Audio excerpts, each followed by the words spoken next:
she would be the #1 person I invited. Because at the time, I remember Nancy Ledger, I don't know if some of you know her from Zeta Talk. She's still out there, she talks about the pole shift and what have you. I was part of the Zeta community where they were talking about Zeta Grays. They're a form of insectilian type of beings. I love their community. They were very embodying, even though, I have that prepper kind of background too. So, I was always about trying to prep, get ready for the pole shift, getting ready for, a cataclysm. But I remember hearing Sonia Barrett on Nancy Ledger's show talking about concepts of reality being manipulated by our mind, and that space and time was all pretty much irrelevant because it wasn't true. It didn't exist in the way that we conceptualized it. So I said, with a new baby, and you see my little one sleeping right now on the table, I'm going to call in and ask her a question, a very base question. I was married at the time, and a new mother was trying to be in the matrix and be a part of the matrix and having all these obscure experiences. And I remember asking her just a basic question about how my reality was unraveling, and I think my mate at the time, I was saying, why is it that I feel so far removed from them? And I didn't feel, how could I help that relationship, kind of like she spoke about earlier, how can I make that relationship move with me in the consciously fast forward with me and not leave them behind or not feel like I'm so out of space and they're in a different level. And she basically said, that's not your job and that's not your obligation. You're told who you are and what you are is and where you're supposed to be is exactly as it is. It's not your job to create a formula for someone else to move forward. It's not your job to bring someone to an elevated state that you think is an elevated state of consciousness. It's just for you to work on self and be self-aware.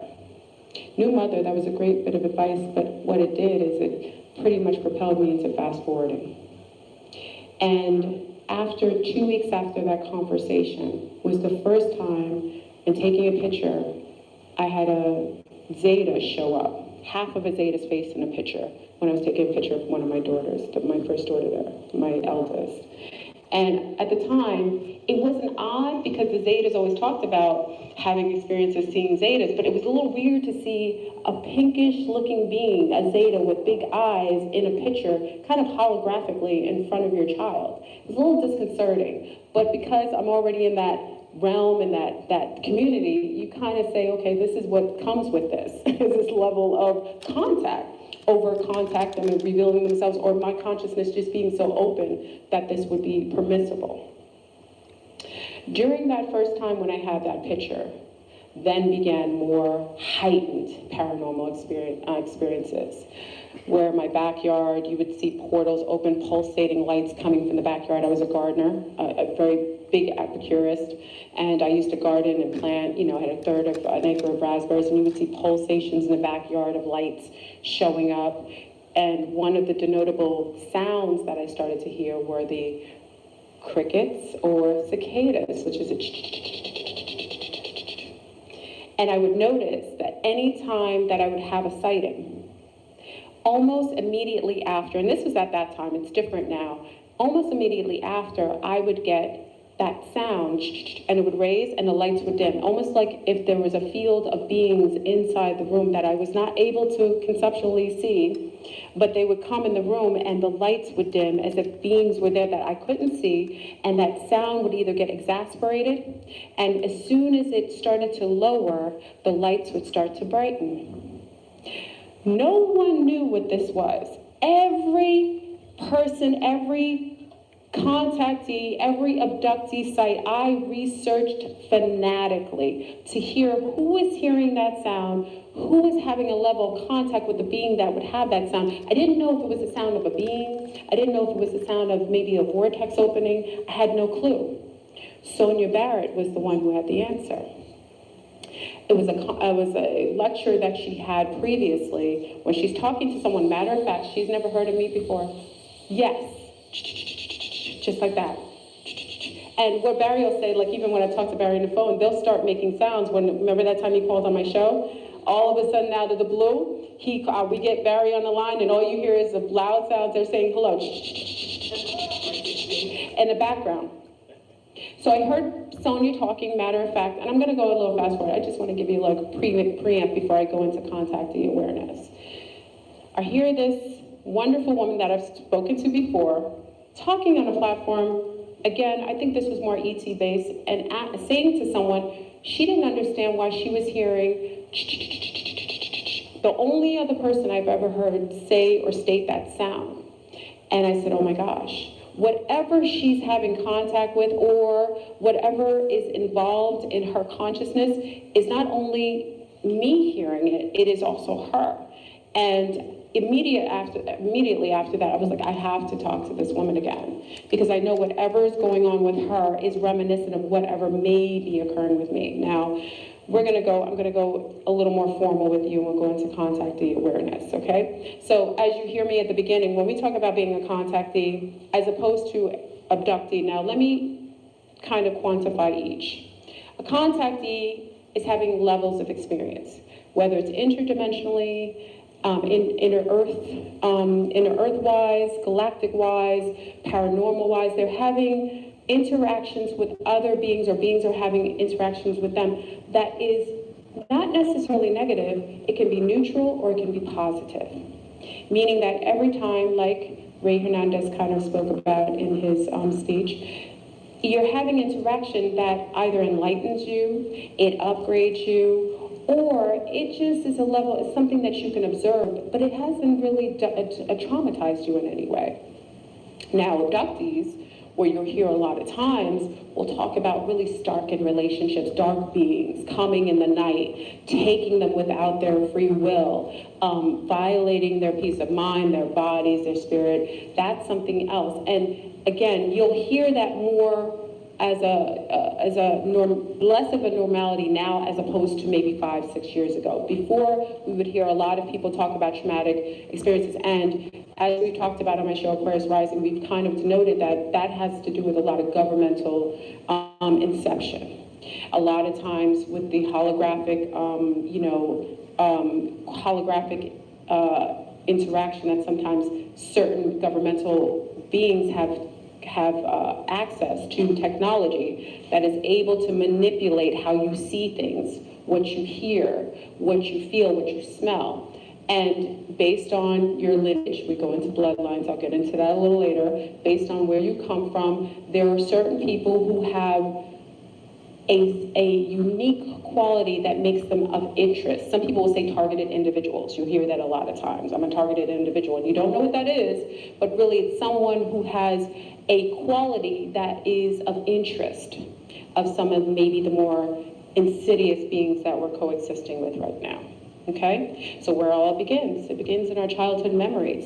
You hear about a young lady, she wasn't a young lady, a woman, a being that was interacting with me from my youth to my adulthood in my dreams. Family and friends will talk about, my mother says, and I had an obscure birth. Friends would say they would always see little orbs around my head in pictures, my eyes looking like they were shape-shifting. Maybe sometimes if they took a picture, they would see sometimes shadows on the side of me that had a luminescent kind of quality, okay? So family and friends will kind of solidify these accounts. Now, many of us try to act normal, even though we feel abnormal. You may feel like you are trying to exist in a world where you're having all these magnanimous experiences, but meanwhile, everybody else is seeing you as a quackadoodle, which many of you have heard on my YouTube, you know, when I first came out, you know, FleurBrun's, you know, cuckoo for Cocoa Puffs, until everyone caught up with the times and saw that maybe there was some validity to a woman who was having a level of experience and was denoting it and speaking publicly about it. Maybe there was some validity to it, based on the fact that you're hearing now that there are more and more people having it. And not only are more and more people having it, more and more people are having it and discussing it, and they look different than who is generally out in the forefront talking about it, okay? Sleepless in Seattle. I always say that because a lot of us who are having contact don't get very good sleep at night, okay? That's one of the #1 things we talk about as being, I don't care if you're a contactee or an abductee, sometimes it's that whatever is engaging with you has a way of interrupting your normal biosphere. And sometimes what it'll do is it'll heighten your adrenaline. So you'll wake up getting that that fear and flight, anxiety, that feeling that you have been somewhere or something's been there, but you have no self-awareness of anything outside of yourself. A lot of times as contactees or people having levels of interaction with paranormal and otherwise, we get that. And we're not quite sure what it is because our self-awareness has not evolved to the point where perception can conceive of what's interacting with us. So we just feel fearful sometimes, or just we don't want to sleep because we don't know what's going on at night. And you don't want to go to sleep and wake up to something next to you, which we've talked about many times has happened to myself. I've become numb to that now, but initially, you wake up seeing eyes in front of you. It may not feel too good whether they're friend or foe. Okay, you can't identify what that is yet until you become more self-aware.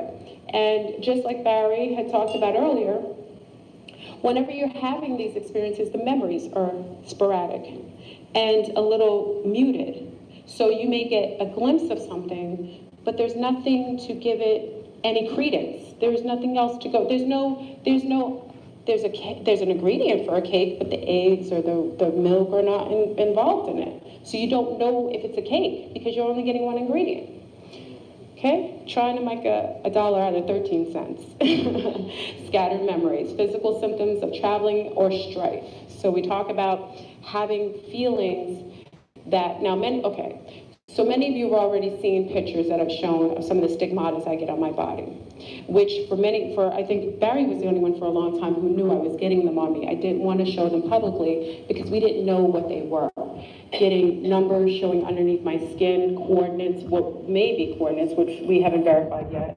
Also some of the full letters, full symbols on me. I don't get moles showing up. I don't get necessarily little things. I get full-on letters, numbers, and symbols on my body.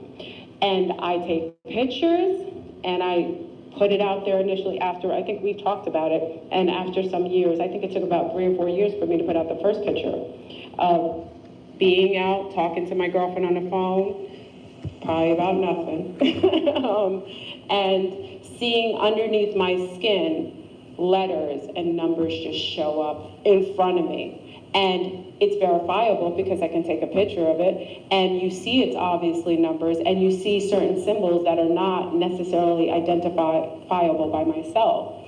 And you say to yourself, I must be going crazy, and you're scratching your skin to see where that may be manifesting, and then you're realizing something, or maybe myself, I'm interacting with myself maybe on a higher level, and leaving symbols on myself, maybe to trigger myself, or other beings are interacting with me without my knowledge, okay? So then we come to a sense of realization, accumulation of memories, experiences, and changes in and on body. Like we talk about, you bring in some of those memories, you're having physical symptoms, whether it's anxiety, sleeplessness, or heightened awareness where you can feel everything. So you start to get heightened telepathy where you can hear someone talking over here in your head, and you hear a concept in your head and you know it's your friend over here, Lachey. Or you can hear someone about to come in the door and they haven't come quite yet, and then 10 minutes later they're walking in the door. Heightened sensibility, what we consider to be superhuman type of abilities that, and I don't want to say abilities, they're part of who you are. You have these latent abilities in you, just we haven't utilized them for a long time as we've become crutched by electronics that do the things that our ancestors did naturally. So these are things that we used to do, but because our codons don't unlock those memories, because we become kind of complacent because technology's replaced a lot of those abilities, and we don't necessarily get to use them and practice with that. Seeking help and accepting and searching for answers outside sources. Now, one of the reasons I came at initially is I had a level, what we call the dark night of the soul. Being married for a long period of time in a very hard situation, and having a level of grievance from knowing that that relationship kind of catapulted me into heightened self-awareness, but maybe through adversity. Let's say this. You already know my story, married for a long period of time, and being who I was, but having a mate that was not in balance with that. And the friction was from two beings who came from two different vibrations. And putting two magnets that are in opposition together, there is no good that will happen. And being a mother with that combination doesn't always help. So going through my level of boot camp and night of, what we call it, the night of the soul, dark night of the soul, kind of catapult, making me go deep into myself, starting to pull in arenas that I normally wouldn't do if I was happy and complacent. If I was drinking my Starbucks, chilling at home with hubby, I wouldn't necessarily look outside myself. Yeah, I could be having ET experiences or listening to, Barry Littleton and Ray Hernandez, but yeah, I'm having it, but it's not a big deal. I'm not really seeking anything because I'm okay. But when your world is not what you want it to be, when your relationship is falling apart, everything you know to be normality is gone, you start to look in areas that you normally would not ever look in. You start to pull aspects of yourself that you didn't even know you had. And that's when you get the heightened self-awareness. You start to be you start to get these profound moments that you accept things outside the reality that you created for yourself, or falsely created for yourself, or the matrix stimulated to falsely create for yourself. Okay. My daughter did this wonderful little collage of that, and in the middle I say there was two aspects of myself struggling with duality.